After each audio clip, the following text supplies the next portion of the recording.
Пластика и градежен шут на дното на Охридското езеро. Загадувањето продолжува. Несовесноста и себичноста на дел од граѓаните не стивнува. Напротив, езерото и понатаму е жртва на тежок абаст отпад кој на дното може да опстане и стотици години и да предизвикува загадување кој и во моментов е големо. Нуркачите со заеднички екоакции постојано се вклучуваат во чистење на водите. Велат потребни се за да се спречи поголемо загадување. Најмногу наоѓаме отпад во форма на пластика, стакло, лименки, автомобилски гуми, градежен шут, кој се таложи на дното на Охридското езеро низ годините и овој отпад мора да се отстрани.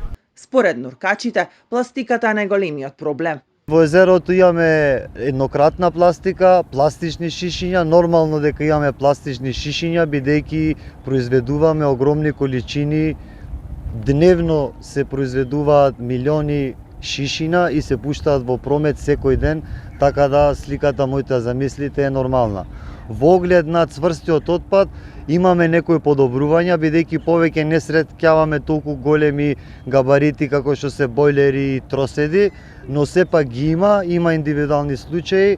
Од општината велат дека се заказнување, но и поголема едукација на населението за штетите од фрлањето на отпад во водите. Навистина, значи очигледно е дека само преку строги мерки и казни народот ќе може да ги почитува тие правила, меѓутоа зошто да се оди ето со мерки и со казни кога навистина треба секој човек да има да проработи кај него свеста и едноставно тоа е богатство кое што треба да го чуваме.